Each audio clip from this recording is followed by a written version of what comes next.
Mira, amigos, si hay algo que uno aprende en esta vida es que el tiempo no perdona. Y lo peor, no solo se lleva nuestra fuerza, también cambia la forma en que las personas nos miran. Yo soy Agnaldo, pero para mi nieto, Pedro, yo no era más que el estorbo, el peso muerto que ocupaba el sofá de la sala. Siempre fui un hombre de trabajo, manos endurecidas, vida sencilla, pero digna. Crié a mi hijo Juan con todo el esfuerzo que tenía en el cuerpo. Le di estudios, le di un techo, y cuando la vejez llegó, lenta y silenciosa como un ladrón de gallinas, pensé que la reciprocidad sería algo natural. Creí que el nido que yo construí me protegería hasta el final. Error mío. La casa de Juan era grande, espaciosa, de esas con patio y 2 pisos.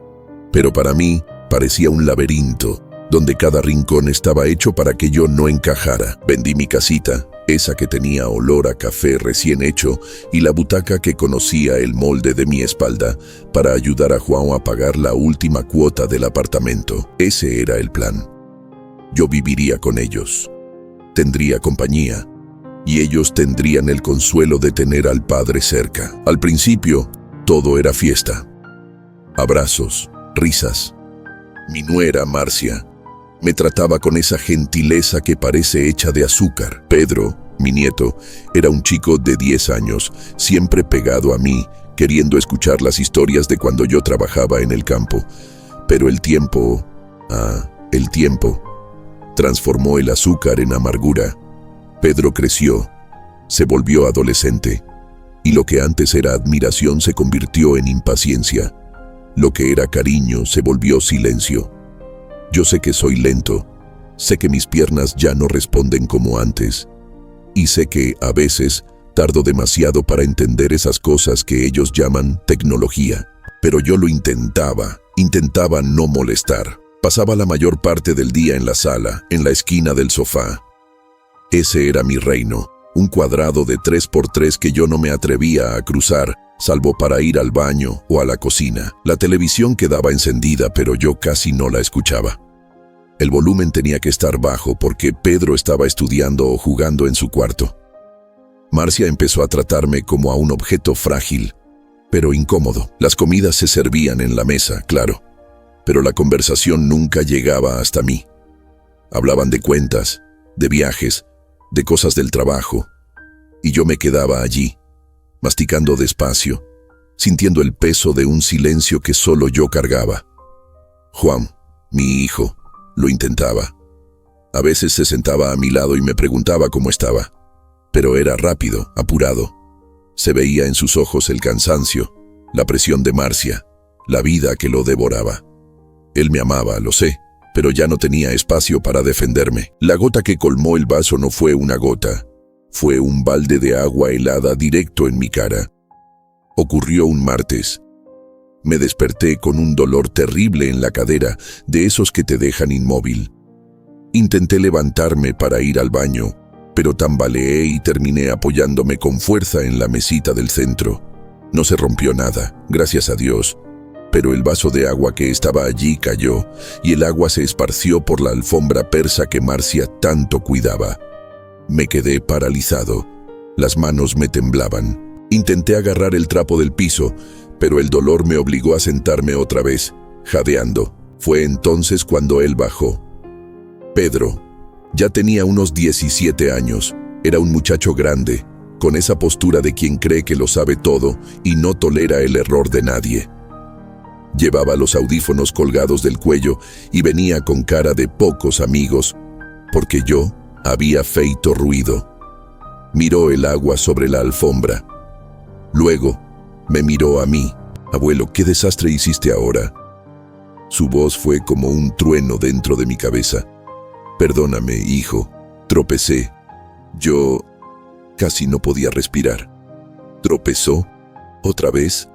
«Abuelo, usted no consigue hacer nada bien. No es posible». No le hablaba a un abuelo. Me hablaba como a un empleado que había dañado la mercancía. Intenté explicarme, pero el dolor y la vergüenza me dejaron mudo. Él tomó el trapo y empezó a limpiar la alfombra con rabia, haciendo fuerza, como si quisiera fregar junto con el agua toda mi torpeza. Yo solo observaba, sintiendo las lágrimas subir, pero las contuve. No podía llorar delante de él. Cuando terminó, tiró el trapo en el balde y se giró hacia mí, con los ojos llenos de un desprecio que nunca voy a olvidar. Cruzó los brazos y soltó unas palabras frías y filosas que me cortaron el pecho de lado a lado. Sinceramente, abuelo, dijo, negando con la cabeza, usted ya debería haberse ido. El silencio que vino después no era solo ausencia de ruido. Era el sonido de mi corazón deteniéndose. El sonido de mi dignidad siendo aplastada en el piso, junto con los pedazos del vaso roto. ¿Qué? Alcancé a susurrar, con la voz ronca, casi inaudible. Él no mostró remordimiento. Al contrario, parecía aliviado por haber dicho lo que pensaba. Eso mismo. Continuó, un poco más bajo, pero firme. Usted ya no hace nada. Se queda todo el día en el sofá, estorbándonos. Mi papá tiene que pagar su seguro médico. No podemos ni ver televisión tranquilos. Usted ya dio lo que tenía que dar, abuelo. Ya debería estar en un lugar donde cuidan a gente así. Gente así. Estaba hablando de mí, del padre de su padre. No respondí. No podía. Si abría la boca iba a desmoronarme ahí mismo, delante de mi nieto, y él tendría la prueba final de que yo era, de verdad, débil e inútil. Me dio la espalda, subió las escaleras, y el portazo de su cuarto fue el punto final de mi vida en aquella casa. Me quedé sentado, inmóvil, por horas. El dolor en la cadera era menor que el dolor en el pecho. Sus palabras seguían repitiéndose. Ya debería haberse ido. No era la maldad de un adolescente mimado. Era la verdad desnuda que toda la casa pensaba, pero nadie se atrevía a decir. Pedro, con su inocencia cruel, había sido el portavoz de la familia. En ese momento lo entendí. Ya no era el patriarca, el padre, el proveedor. Yo era un mueble viejo, un adorno roto que debía ser descartado. Cuando João llegó del trabajo, ya era de noche. Me encontró en el mismo lugar, en el sofá, mirando a la nada. Estaba cansado y casi no notó mi silencio diferente. ¿Todo bien, papá?, preguntó, dejando el maletín en el suelo y aflojándose la corbata. Todo, hijo. Solo un poco de dolor. Yo no podía contar. Si contaba, João pelearía con Pedro, Marcia haría un escándalo y todo se volvería insostenible. Yo no quería más problemas. Solo quería paz. Pero la paz no estaba en esa casa. La paz estaba en la decisión que tomé. Allí, en ese sofá. Yo me iría. Necesitaba desaparecer antes de que Marcia o João decidieran lo que Pedro ya había decidido por mí. ¿Pero a dónde? Había vendido mi casa. El dinero que sobró, después de ayudar a João, estaba en una cuenta de ahorro, guardado para emergencias. No era mucho, pero alcanzaba para arreglármelas por un tiempo, si era muy cuidadoso. Empecé a planear la huida. Sí, huida, porque así se sentía. Tenía que salir sin que ellos notaran que yo estaba herido, o que me iba para siempre. En los días siguientes me convertí en un fantasma. Hablaba menos, comía menos y observaba más. Estudiaba sus horarios. João salía a las 7:30, Marcia a las 8, Pedro, que estudiaba por la tarde, se quedaba en casa, pero casi siempre encerrado en su cuarto hasta la hora del almuerzo. Yo tenía una pequeña maleta con ruedas, de esas para viajes cortos. Empecé a guardar mis cosas poco a poco, como un ratón escondiendo migas. Una camisa por día, una muda de ropa interior por día, mis pocos medicamentos. Escondía la maleta debajo de mi cama, en el cuarto de huéspedes que yo ocupaba. Era un cuarto pequeño, al fondo de la casa, con vista al muro. Lo más difícil fue guardar los documentos y los recuerdos. Tenía una cajita de madera con fotos antiguas. Mi esposa, que se fue demasiado pronto. João de niño. El acta de matrimonio. Guardé todo en la maleta. Y por último, el librito de ahorro. Durante esos días de preparación sentí una tristeza profunda, pero también una extraña libertad. Me estaba liberando de la mirada de juicio de Pedro. de la condescendencia de Marcia y de la culpa silenciosa de Juan. Una noche, no pude dormir. Me levanté y fui a la cocina a beber agua. La casa estaba oscura, solo entraba la luz del poste por la ventana. Y lo vi a Pedro, sentado a la mesa, terminando un trabajo de la escuela. Estaba concentrado. Me detuve en la puerta. Por un segundo, quise abrazarlo. Quise decirle que lo amaba, a pesar de todo. Pero sus palabras volvieron. Ya debería haberse ido. Sentí que ya no había puente entre nosotros. Volví a mi cuarto y reafirmé la decisión. Saldría a la mañana siguiente.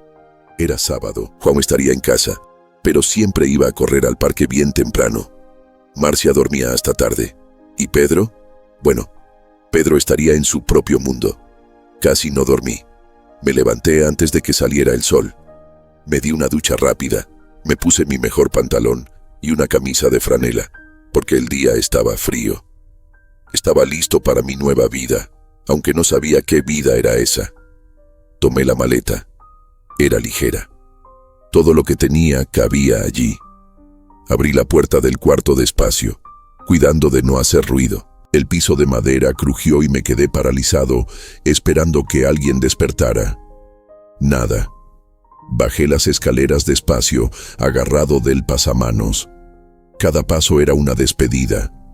La sala que había sido mi prisión y mi refugio estaba vacía. Me detuve en la puerta de entrada. Miré hacia atrás, hacia la oscuridad de la casa. No sentí rabia, sentí pena.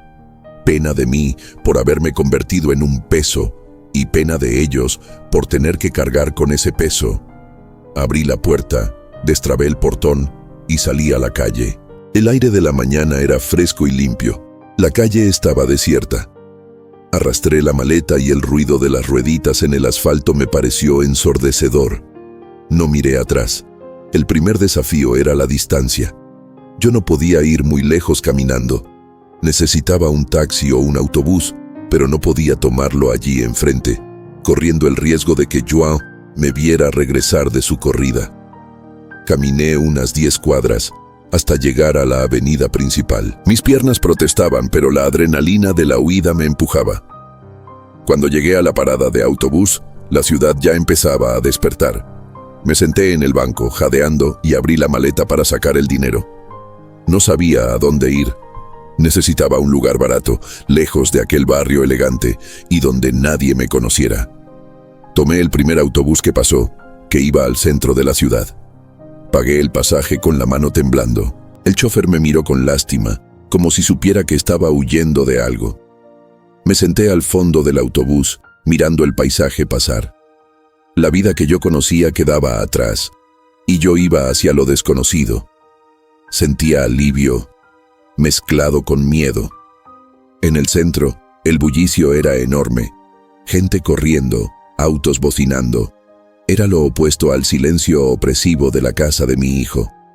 Busqué un hotel sencillo, de esos de carretera, que cobran por día y no hacen muchas preguntas. Encontré uno, viejo y con olor a humedad, pero lo suficientemente limpio. Pagué 3 noches por adelantado. El cuarto era diminuto. Una cama individual, un armario empotrado y un baño estrecho. Pero era mío, completamente mío. Cerré la puerta con llave y me senté en el borde de la cama. Y lloré. Lloré por primera vez en años. Lloré el desprecio, la humillación y el final de una era. Cuando se me acabaron las lágrimas, me recompuse. No podía quedarme allí, quieto. Necesitaba un plan. Lo primero era llamar a Juan. Ya debía haber notado mi ausencia. Tomé mi celular, que usaba más para recibir llamadas que para hacerlas. Marqué el número de mi hijo. Su voz respondió en el segundo timbrazo, desesperada. «Papá, ¿dónde está? Marcia está histérica. Pedro dijo que usted desapareció». Respiré hondo. Tenía que ser firme. «Estoy bien, hijo». Me fui de la casa. ¿Se fue? ¿Cómo así que se fue? ¿Está enfermo? ¿Está en la casa de quién? ¿Por qué no avisó? Su voz era una mezcla de alivio y enojo. No estoy enfermo, Juan. Solo decidí que ya era hora de tener mi propio espacio otra vez. ¿Su propio espacio? Papá, usted vendió su casa. Usted no tiene dónde vivir. Tengo un lugar por ahora. No te preocupes. Yo no iba a decir que estaba en un hotel barato de carretera. ¿Pero por qué, papá? ¿Pasó algo? Fue por culpa de Marcia. Si fue por ella, yo juro que... No fue Marcia, Juan. Fui yo. Ya no era feliz. Lo siento, pero necesito recuperar mi independencia. Necesito paz. Yo sabía que él no iba a creer, pero necesitaba sostener la mentira. Papá, vuelva a casa. Vamos a conversar. Usted no puede hacerme esto. Su voz se quebró. Sentí una punzada de culpa. Era mi hijo y yo lo amaba, pero no podía volver. No voy a volver, João. Al menos, no ahora.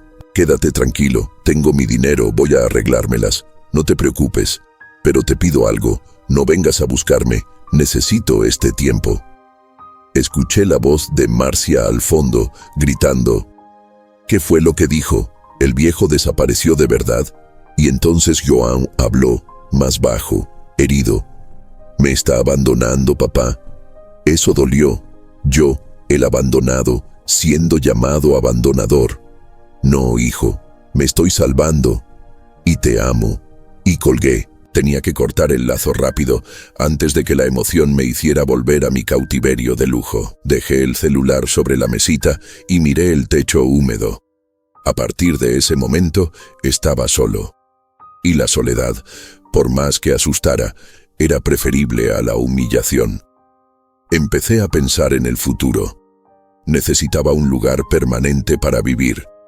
Con el dinero del ahorro no podía comprar nada, pero quizá podría alquilar un cuartito, una pieza en el fondo de alguna casa, un lugar pequeño, pero con mi propia llave. Pasé el resto del día caminando por el barrio.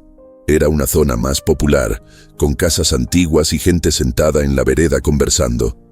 La vida allí era ruidosa, pero parecía más honesta. Me detuve frente a un mercadito de esos que venden de todo. Vi un cartel pegado en la puerta.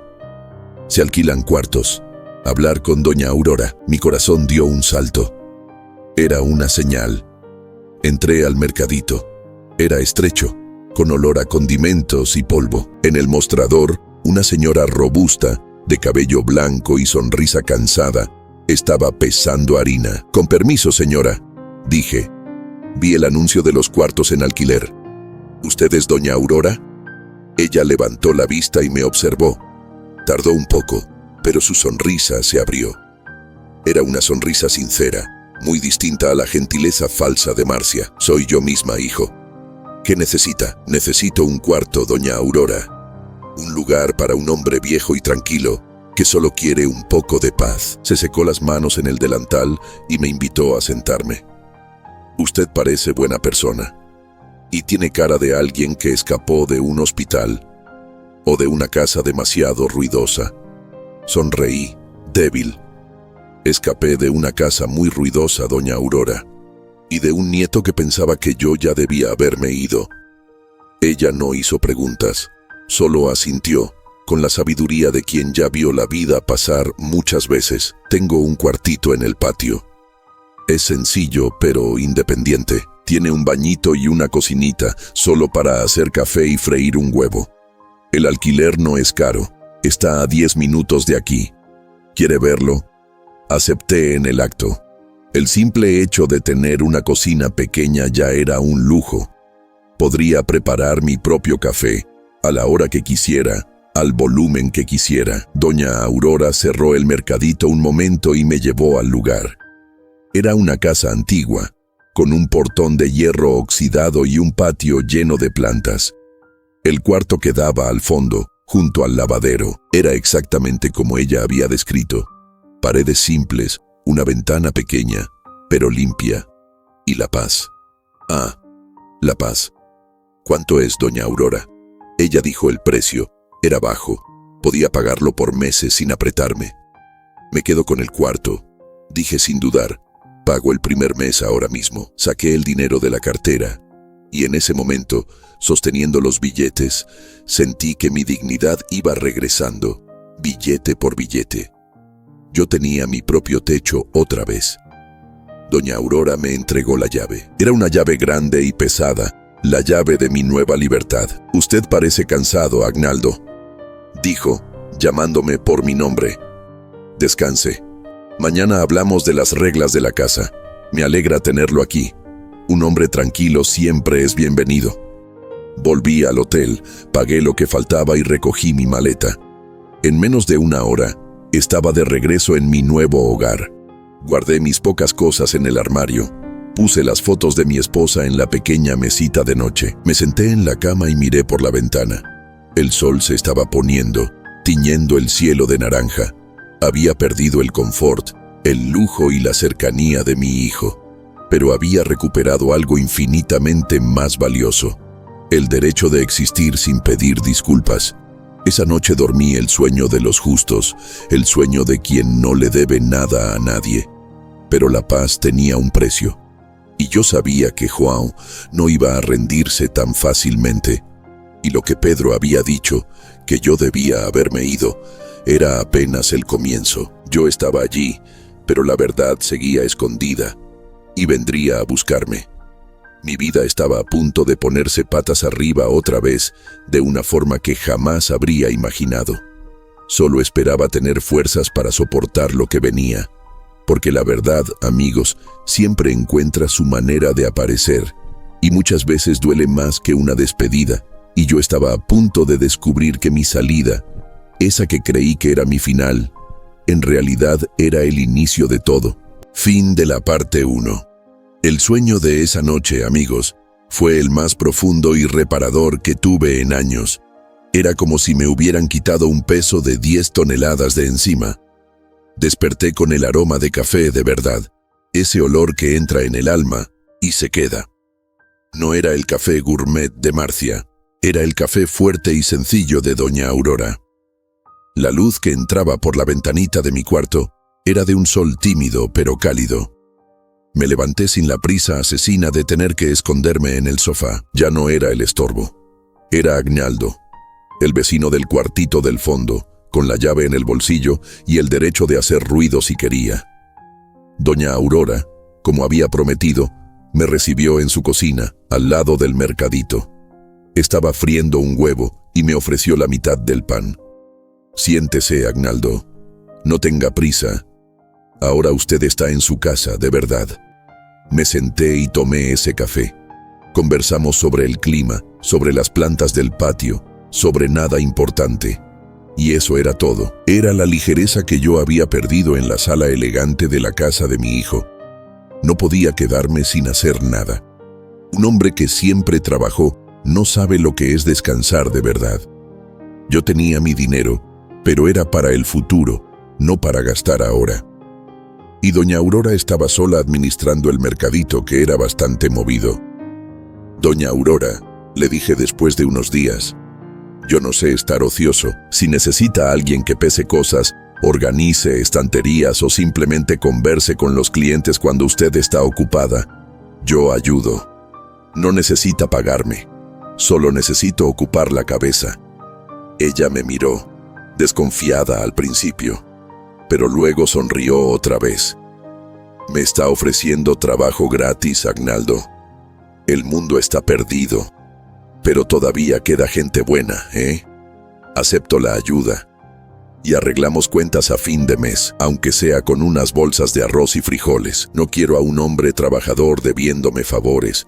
Y así empezó mi nueva vida. Pasaba las mañanas en el mercadito, organizando latas, barriendo la entrada, haciendo pequeñas entregas para los vecinos mayores. Tenía un propósito, y lo mejor de todo, la gente me miraba a los ojos. Me llamaban por mi nombre, mi cuerpo dolía menos, porque mi alma estaba más liviana. Pero la paz, amigos, es un lujo que la vida nos da en porciones pequeñas. Y yo aún no iba a dejar las cosas así. Sus llamadas continuaron.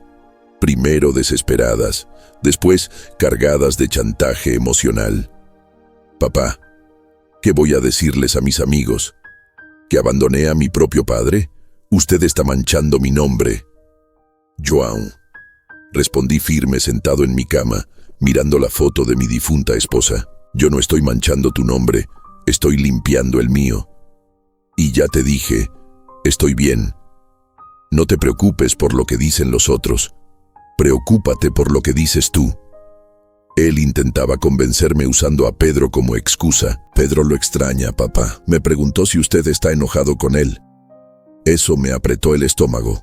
Pedro, el mismo que me había mandado desaparecer. Dile a Pedro que lo amo, pero que necesitaba un tiempo para respirar.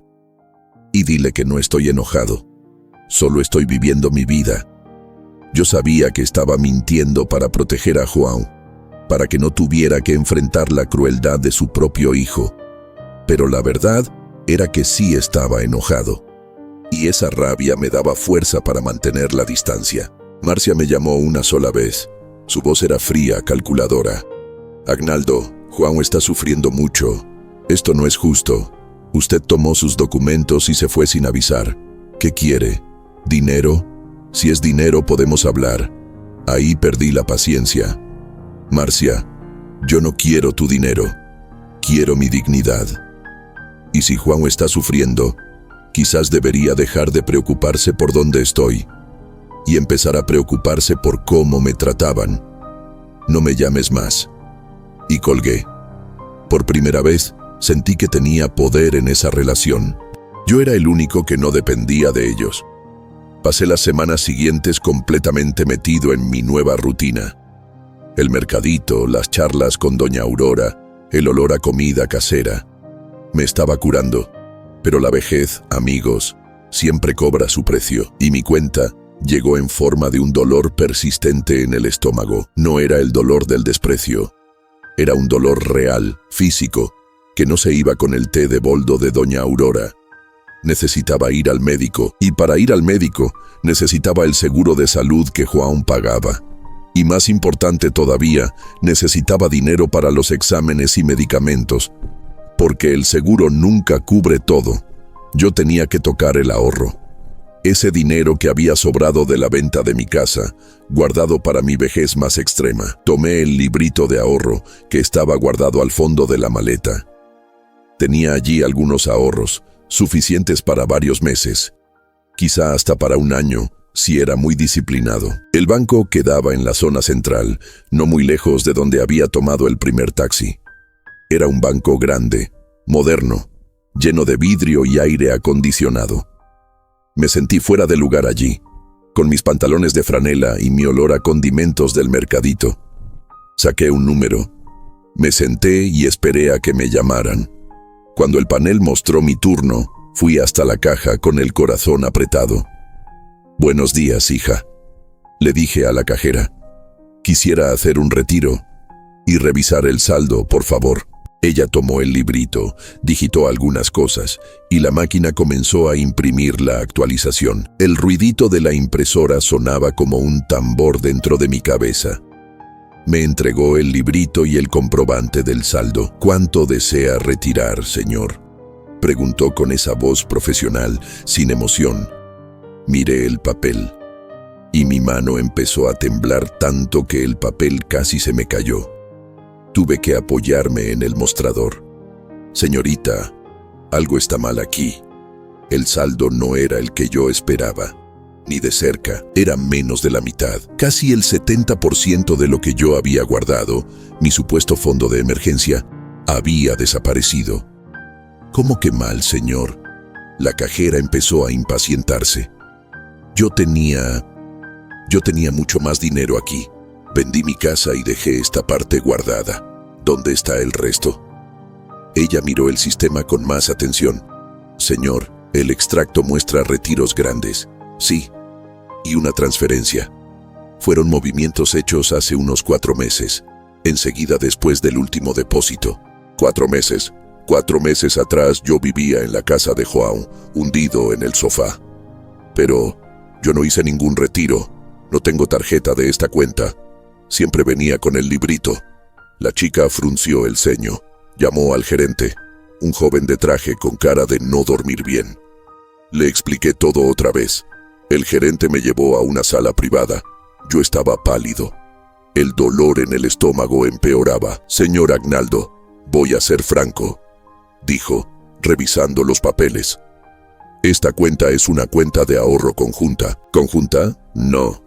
Siempre mantuve esta cuenta a mi nombre, solo autoricé a Huang para emergencias en caso de que yo me enfermara, pero no era para mover dinero. Huang no podía sacar sin mi firma. El gerente suspiró, se quitó los lentes y se frotó la frente. Señor, en 2018 usted hizo un cambio en el contrato, otorgando plenos poderes de movimiento a su hijo, el señor Huang. Fue un poder notarial amplio. Él podía retirar y transferir sin su presencia. Y eso fue exactamente lo que hizo. Me quedé mudo. Poder de plenos poderes. Recordé vagamente. Cuando vendí la casa, Huang me hizo firmar una pila de documentos diciendo que era burocracia para invertir el dinero correctamente. Yo confié ciegamente en mi hijo. ¿Y qué dicen esos movimientos?, pregunté casi en susurro. El primer retiro grande, casi la mitad del total, fue por transferencia bancaria, el día 20 de enero. Transferencia a una empresa llamada Constructora Alfa. Constructora Alfa. Ese nombre no me decía nada. Y el segundo retiro fue al mes siguiente. Un valor menor, pero todavía considerable. También por transferencia a una cuenta de persona física, una tal Mariana Varella. Yo no conocía a ninguna Mariana Varella. El gerente vio mi confusión y mi dolor. Me ofreció un vaso de agua. Señor Agnaldo, lo siento, pero legalmente su hijo tenía derecho a hacer esos movimientos. Lo que el señor necesita ahora es entender el motivo. Salí del banco como si me hubieran dado un golpe seco en el estómago. El dinero que representaba mi seguridad, mi libertad, había desaparecido. Y quien lo había tomado no era un extraño, era mi propio hijo. La rabia me devolvió fuerzas. El dolor físico desapareció, reemplazado por la furia de la traición. Pedro había dicho que yo debía irme, y la verdad era que ellos ya se habían asegurado de que yo no tuviera razones para quedarme. Mi dinero ya no era mío. Yo era solo un peso. Volví a mi cuartito y me encerré. No podía contarle a doña Aurora. Necesitaba silencio para ordenar mis pensamientos. Constructora Alfa. Mariana Varella. Yo tenía que saber qué había hecho Huang. Tomé mi celular. No iba a llamarlo. Iba a investigar. Si Huang estaba pagando a una constructora, solo podía significar una cosa: obra. Entré a internet, algo que casi no sabía usar. Me peleé con el celular, pero conseguí escribir Constructora Alfa y el nombre de la región donde vivía João. Y lo que encontré me heló la sangre. La Constructora Alfa estaba vinculada a un condominio de alto nivel, aún en construcción, a unos 30 kilómetros de la casa de João. No era una empresa de reformas. Era de propiedades nuevas, de lujo.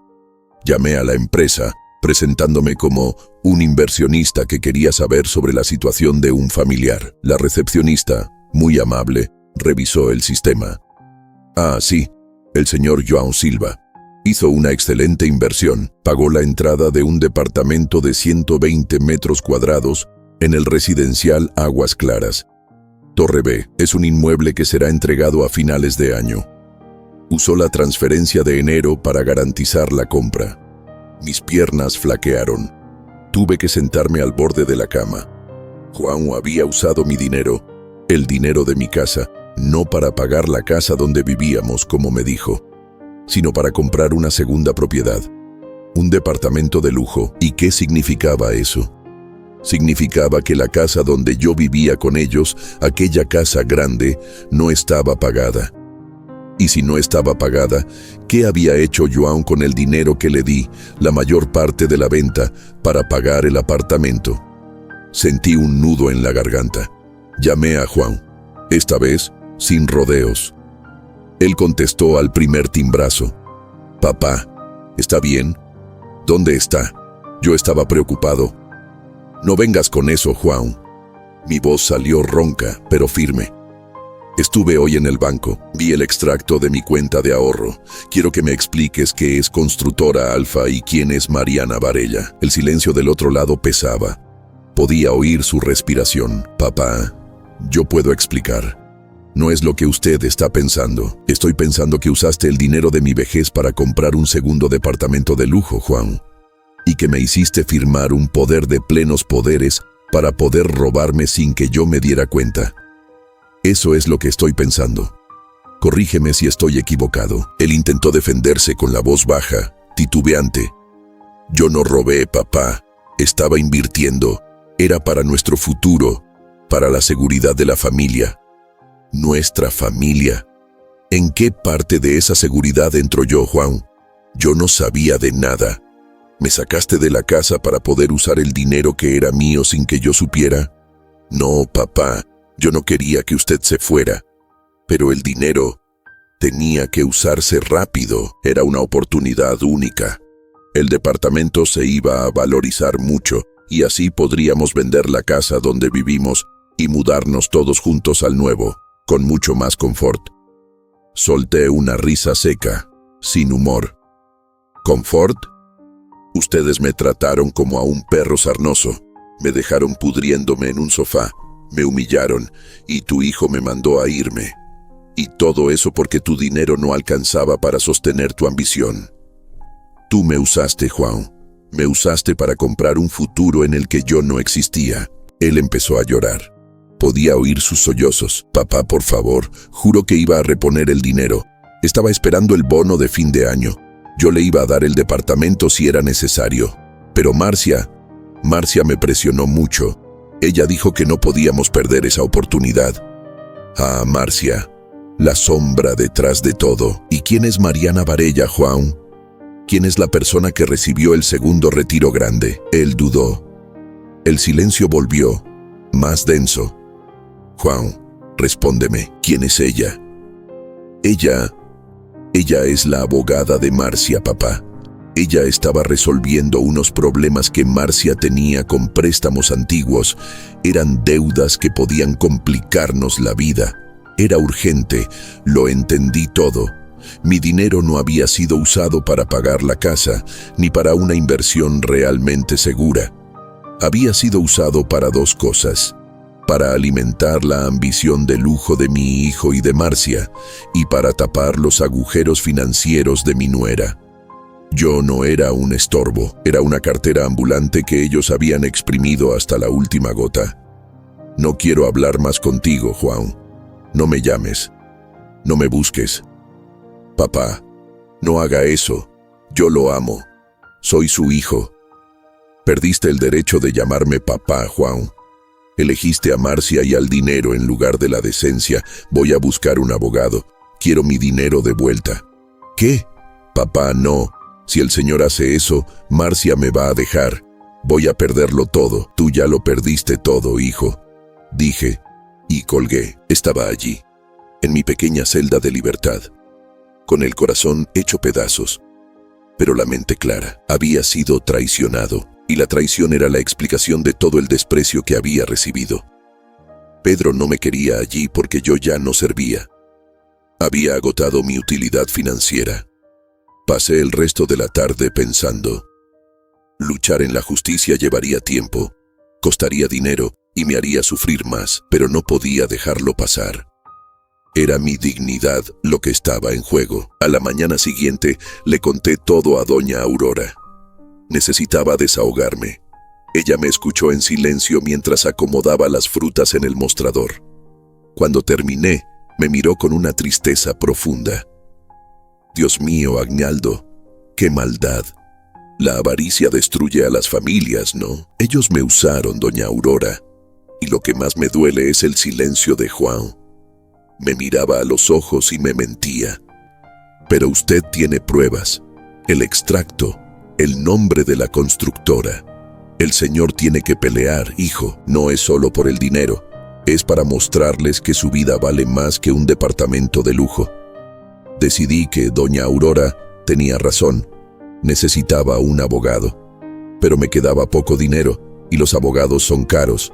Doña Aurora, con su sabiduría de la calle, encontró la solución. Tengo un sobrino. Es abogado, trabaja con casos pequeños, pero es muy bueno. No le va a cobrar un dineral. Es un muchacho honesto Voy a llamarlo. Y así, al final de esa semana, yo estaba sentado en el pequeño despacho del doctor Rafael, el sobrino de doña Aurora. El doctor Rafael era joven, pero tenía la mirada seria y una escucha atenta. Le mostré el extracto, el poder que había firmado y la información sobre Constructora Alfa. Él analizó todo. Señor Agnaldo, técnicamente João tenía permiso para mover la cuenta, pero usó ese permiso para enriquecerse de forma indebida a costa de usted, que es una persona mayor y depende de esos fondos. Podemos revertir esto, sí, pero va a ser una pelea dura. João va a alegar que usted estaba donando el dinero a la familia. Pero yo no doné nada, doctor Rafael. Vendí mi casa para que él pagara la suya y me diera un techo. Él mintió. Y ahí está el punto, señor Agnaldo. Tenemos que probar que hubo un acuerdo verbal y que él traicionó esa confianza. Y tenemos una testigo importante, que quizás ni sabe que es testigo. ¿Quién? El nieto. Pedro. Me quedé confundido. ¿Pedro? Pero si él es el más cruel de todos, fue el que me mandó a irme. Exactamente. Lo mandó a irse porque usted era un estorbo. Pero podemos usar eso. Si João y Marcia hubieran usado el dinero para pagar la casa, usted no sería un peso tan grande, porque la casa estaría segura y usted habría contribuido a la estabilidad de ellos. El hecho de que Pedro diga que usted ya dio lo que tenía que dar y que João está pagando su seguro médico, sugiere que la contribución financiera suya ya se había agotado y que ellos querían librarse del costo. El doctor Rafael era listo. Estaba leyendo la crueldad de Pedro como prueba de que la familia estaba en apuros financieros, apuros que mi dinero, desviado al lujo, no estaba solucionando. Presentamos una notificación extrajudicial contra João, exigiendo la devolución inmediata del valor desviado, bajo pena de proceso por apropiación indebida y fraude contra una persona mayor. La bomba explotó en la casa de mi hijo. Ese mismo día, el teléfono del mercadito no paró de sonar. Doña Aurora atendía, decía que yo estaba ocupado y colgaba, pero João no se rendía, hasta que apareció. Yo estaba barriendo la vereda del mercadito cuando el auto de lujo de João se detuvo de golpe frente al local. Él bajó, con la cara roja, los ojos desorbitados de pánico. «Papá, ¿qué payasada es esta? ¿Qué notificación es esa que llegó a casa?» «¿Está loco?» Dejé de barrer, apoyé la escoba en la pared y lo miré. Ya no veía a mi hijo apurado, veía a un hombre desesperado. «No es una payasada, João, es justicia. Usaste mi dinero y me mentiste. No me dejaste opción, pero ¿por qué no hablaste conmigo? Tú desapareces, te escondes en este fin del mundo y ahora me demandas. ¿Quieres destruir a mi familia? Tú destruiste tu familia el día que me hiciste firmar aquel poder, João. Y yo no estoy escondido, estoy viviendo. Y este lugar que tú llamas fin del mundo es el único sitio donde me tratan con respeto». Él intentó abrazarme, pero yo me aparté. «Papá, Marcia está furiosa. Dijo que si tú sigues con eso, va a pedir el divorcio y se va a llevar a Pedro. ¿Quieres que pierda a mi hijo por culpa de dinero?» «No, João, no quiero que pierdas a tu hijo. Pero si tu esposa te deja por una deuda que tú creaste con tu propio padre, quizás no vale tanto la pena. ¿Y Pedro? Pedro ya me mandó irme. Él ya hizo su elección».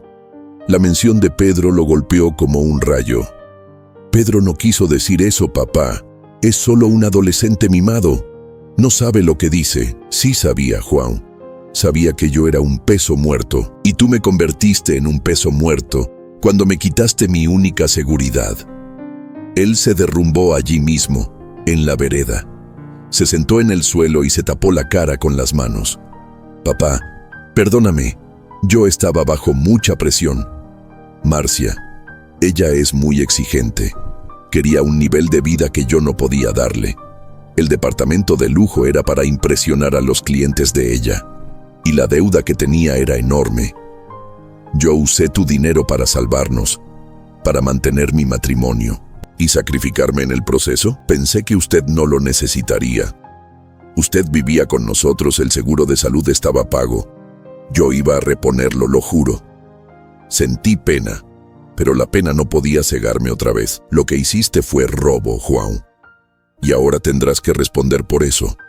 No voy a perdonarte hasta que me devuelvas cada centavo.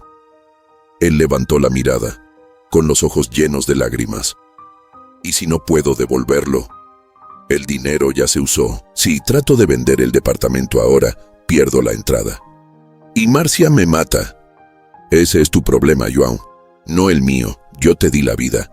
Tú me robaste el futuro. Ahora, sal de la puerta de mi casa. Tengo trabajo. Él intentó argumentar más, pero yo me di vuelta y volví al mercadito. Doña Aurora me esperaba, con los brazos cruzados. Gente mala, Agnaldo. Pero usted fue fuerte. Muy fuerte.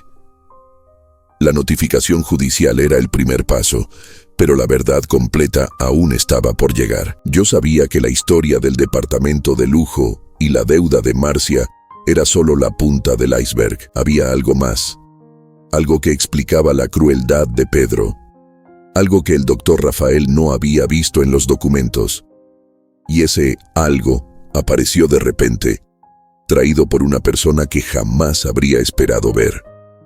Una semana después del enfrentamiento con Juan, yo estaba en el mercadito cuando entró una señora de aspecto elegante, con gafas oscuras y un bolso de marca. Parecía fuera de lugar en medio del olor a harina y condimentos.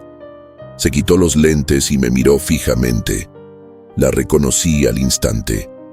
Era Mariana Varella, la abogada que había recibido la transferencia de mi dinero para pagar las deudas de Marcia.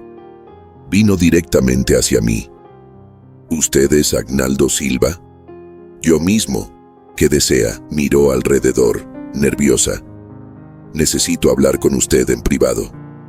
Es sobre Juan y Marcia. Sentí que el aire se volvía más pesado. Sabía que esa conversación no iba a ser sobre pan o aceitunas.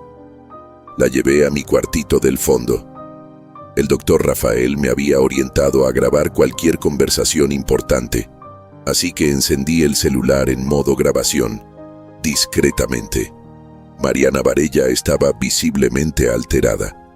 Se sentó en mi cama, respiró hondo y empezó a hablar. Señor Agnaldo, yo soy la abogada que se encargó de las deudas de Marcia.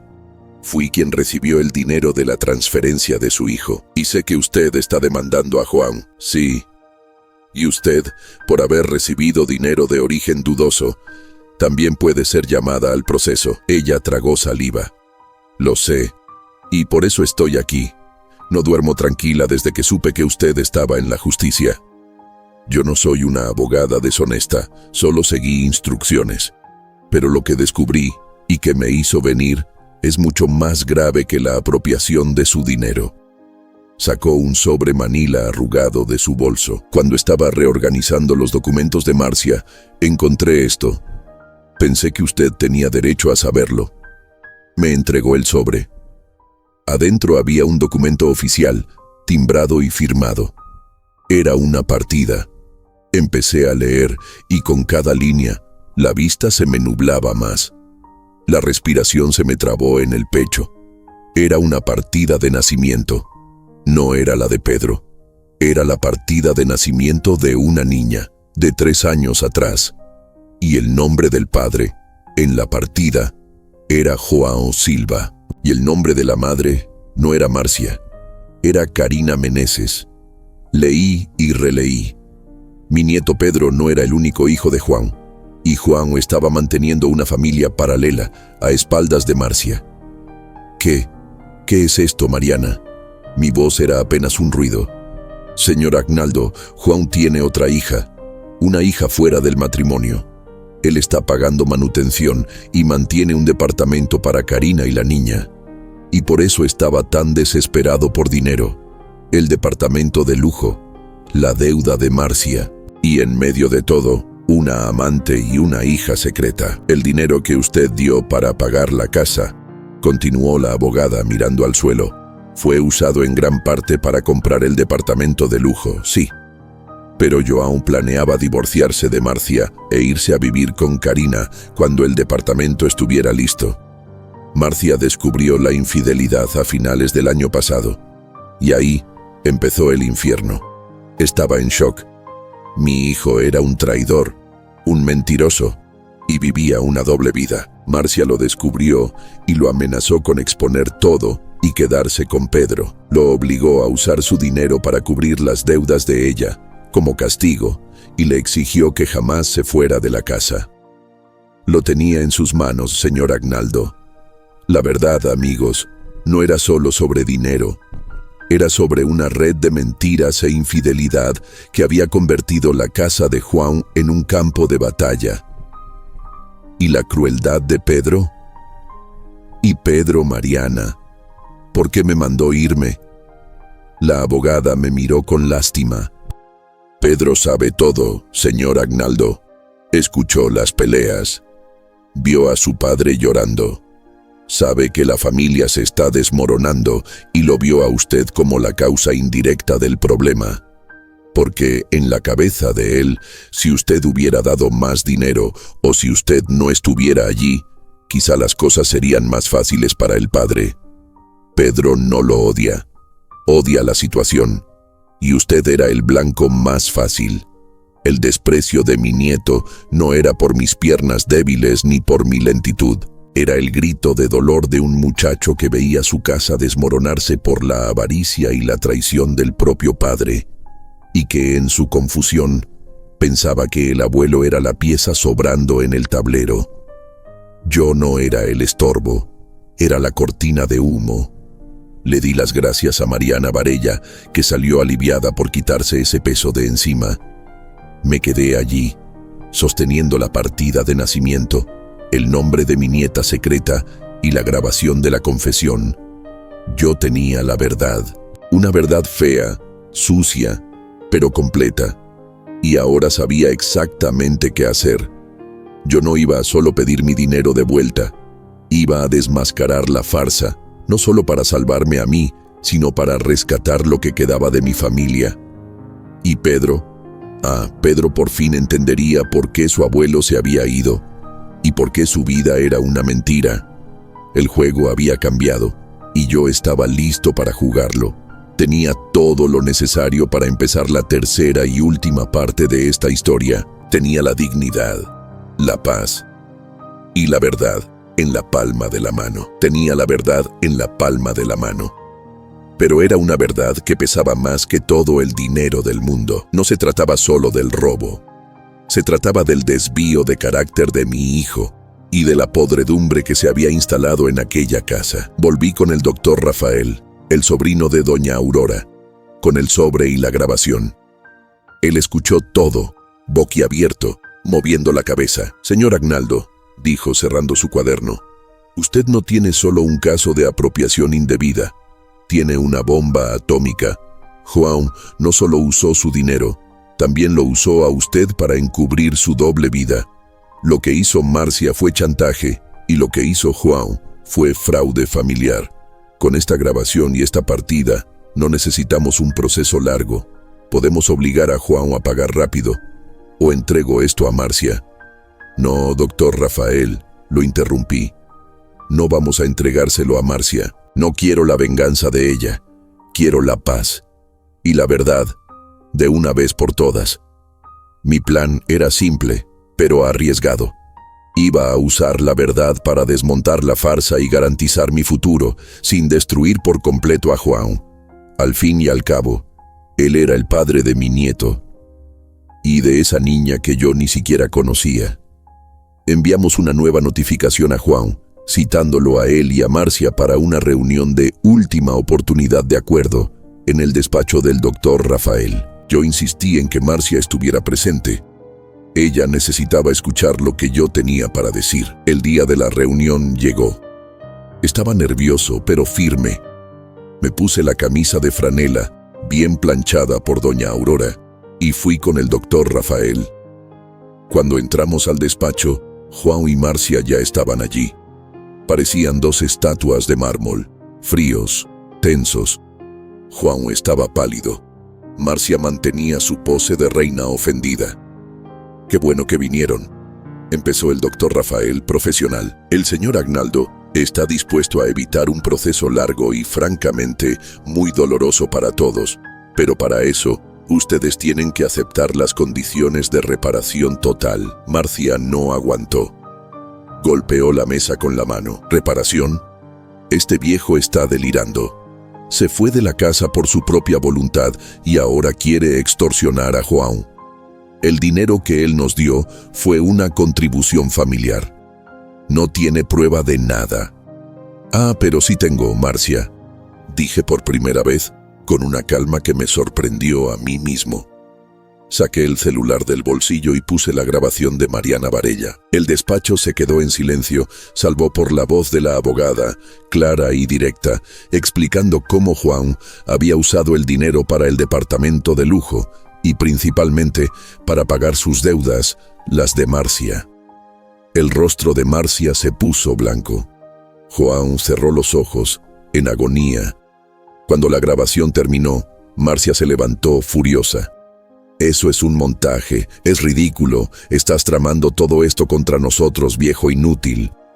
«No soy yo quien está tramando, Marcia, es tu codicia y tu chantaje. Descubriste la infidelidad de João, ¿no es así? Y lo obligaste a robarme para tapar tus agujeros». Marcia iba a negar, pero la interrumpí, sacando el sobre y arrojando la partida de nacimiento sobre la mesa, delante de ella. «Aquí está la prueba de tu chantaje, Marcia. Sabías que João tiene una hija fuera del matrimonio, Karina Meneses, y usaste esa información para destruir a João y, de rebote, a mí». Marcia miró el papel. Y por primera vez, su máscara de frialdad cayó. No gritó, solo soltó un ruido, un sonido de dolor profundo y se derrumbó en la silla. «¿Tú sabías?», susurró, mirando a João, que seguía con los ojos cerrados.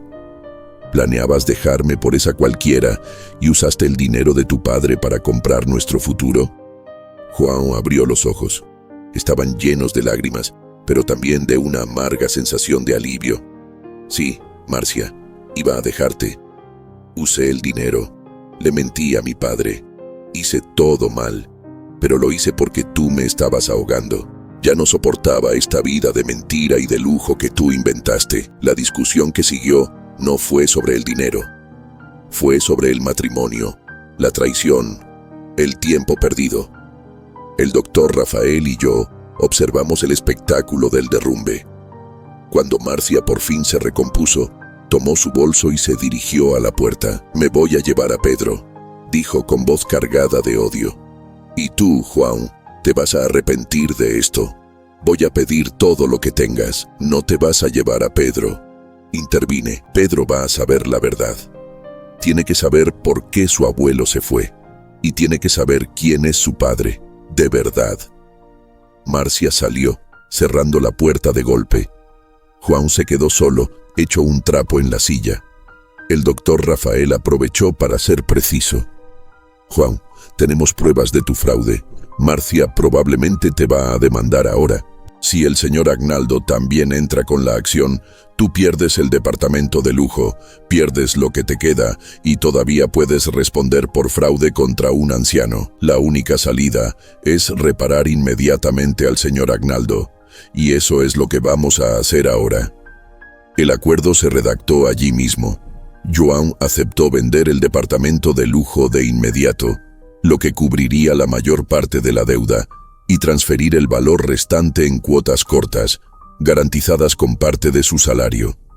También firmó un documento renunciando a cualquier derecho sobre los bienes futuros de Agnaldo. Yo no quería ver a mi hijo destruido, pero él tenía que pagar por lo que hizo. Y lo más importante, estaba garantizando mi vejez. Firmamos los papeles.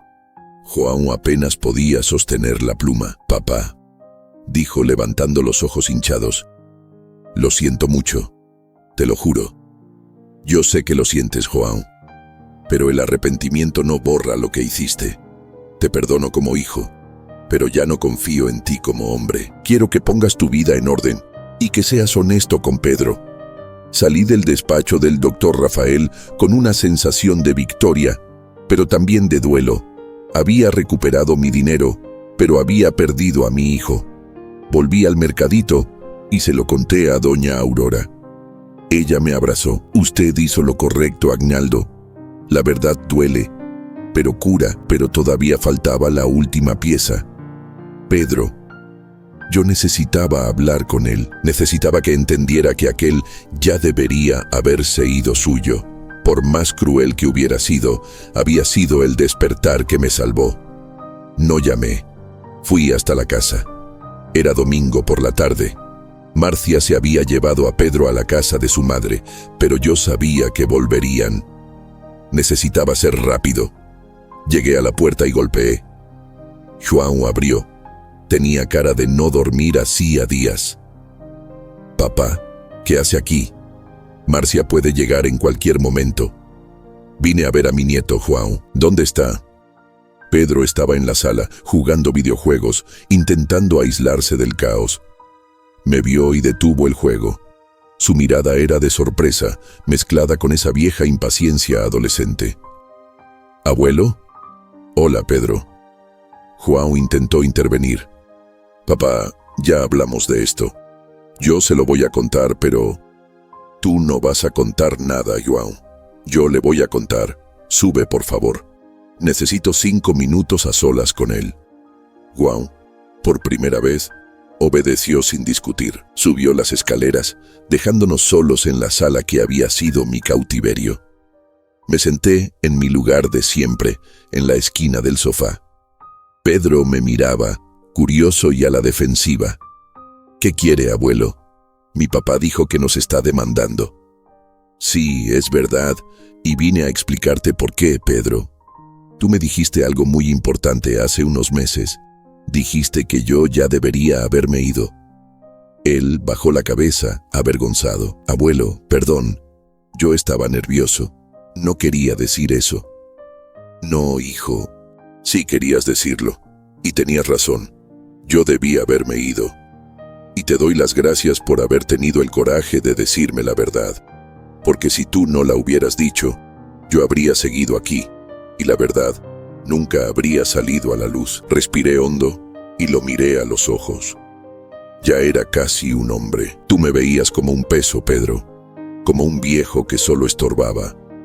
Pero la verdad es que tu padre y tu madre me robaron. Usaron el dinero de la venta de mi casa, que era para mi seguridad, para comprar un departamento de lujo y pagar las deudas de tu madre. Ellos no me mantenían por amor. Estaban esperando que yo muriera para no tener que devolver el dinero que me habían quitado. Pedro abrió los ojos de par en par. Aún no alcanzaba a entender la profundidad del desastre. ¿Qué? Mi papá no haría eso. Tu papá lo hizo. Y lo hizo porque estaba bajo presión, Pedro. Presión de mantener una vida que no era suya. Y presión de esconder un secreto enorme. Un secreto que convirtió tu casa en un infierno de gritos y peleas. Saqué la partida de nacimiento de mi billetera y se la entregué. Tu papá tiene otra hija, Pedro. Una hermana menor. Él llevaba una doble vida, y tu madre lo descubrió. Las peleas que escuchabas, la rabia, el desprecio que tenían hacia mí, todo venía de esa mentira. Necesitaban dinero para tapar los agujeros y mantener las apariencias. Tú no eras el único que sufría. Tu padre se estaba ahogando y me arrastró con él. Pedro leyó el papel, el nombre de la hermana, la fecha. Soltó el aire como si hubiera recibido un golpe en el estómago. Entonces por eso las cosas estaban tan mal, susurró. Sí, y yo me fui porque ya no soportaba ser la cortina de humo de sus mentiras. Yo no soy un estorbo, Pedro. Soy tu abuelo. Y soy un hombre que trabajó toda la vida y que tiene dignidad. Me fui para recuperar esa dignidad. Él dejó la partida sobre la mesa y me miró con otra profundidad. Ya no había desprecio. Había dolor, confusión y por primera vez, respeto. Lo siento mucho, abuelo, dijo con la voz quebrada. Yo pensaba que usted era solo. solo el problema. El problema nunca fui yo, hijo. El problema es lo que la codicia hace con la gente. Yo te amo, Pedro, y por eso te conté la verdad. Tienes derecho a saber quiénes son las personas que te criaron. Me levanté del sofá. Mi misión allí estaba completa. Ahora me voy. Recuperé mi dinero, y tu padre va a tener que enfrentar las consecuencias de lo que hizo. Cuídate, Pedro. Sé honesto, y no dejes que las mentiras de los demás definan quién eres. Él se levantó y, para mi sorpresa, me abrazó. Un abrazo fuerte, desesperado, de un chico que acababa de ver su mundo derrumbarse y necesitaba un ancla. ¿Va a volver?, preguntó, con la voz ahogada en mi hombro. No voy a volver a esta casa, Pedro, pero siempre voy a estar aquí. Toqué mi pecho. Y voy a llamarte. Puedes venir a visitarme cuando quieras. Vivo en un lugar sencillo, pero muy honesto. Y allí, nadie tiene que fingir ser alguien que no es. Me despedí de él. Hice un gesto con la cabeza hacia Juan, que nos observaba desde lo alto de la escalera, y salí. No miré atrás. No lo necesitaba. Había dejado la verdad allí dentro, y la verdad haría el trabajo que yo ya no podía hacer. En los meses siguientes, la vida de Juan se desmoronó, exactamente como el doctor Rafael había previsto. Marcia pidió el divorcio y usó la infidelidad y el fraude financiero como armas. Juan perdió la casa, perdió el lujo, y tuvo que vender el departamento en construcción para pagarme a mí y cubrir los costos del divorcio. Se quedó con poco, pero se quedó con la lección. Yo, Agnaldo, me establecí en la casita del fondo de doña Aurora. El dinero que recuperé gracias al doctor Rafael me permitió no solo pagar el tratamiento por el dolor de estómago, que, gracias a Dios, no era nada grave, sino también comprar un pequeño terreno en el interior, cerca de un arroyo. Un lugar sencillo donde podría plantar algunas cosas y vivir mi vejez en paz. Seguí ayudando a doña Aurora en el mercadito, no por dinero, sino por gusto. Tenía amigos, tenía conversaciones sinceras y tenía mi propio café, fuerte y sin prisa. Pedro vino a visitarme. Al principio, de vez en cuando, tímido. Después, con más frecuencia. Venía en autobús, pasaba la tarde conmigo y hablábamos de la vida, de la carrera que quería estudiar y de las dificultades de vivir con el padre, que ahora estaba en un departamento alquilado, mucho más modesto. Nunca más me miró con desprecio. Me miraba como a un sobreviviente. Abuelo, me dijo un día sentado en el banquito de mi baranda, mirando el patio lleno de maleza. Si usted no se hubiera ido, nunca habríamos sabido la verdad, ¿verdad? No, hijo, respondí tomando mi café. La verdad, Pedro, es como el agua. Siempre encuentra una rendija para salir. Pero tú, con tu crueldad inocente, me diste el empujón que yo necesitaba para no ahogarme en la mentira. Yo no volví al lujo, pero volví a la dignidad. Y aprendí la lección más importante de todas, que nuestra casa no está hecha de ladrillos y cemento, sino del respeto que tenemos por nosotros mismos. Y así, amigos, el viejo Agnaldo, aquel que era el estorbo del sofá, se convirtió en el hombre libre que siempre debió haber sido. Y todo eso gracias a unas palabras duras, pero necesarias, de un nieto que, en el fondo, solo quería que la verdad saliera a la luz. Y salió, y me salvó. Y eso no tiene precio.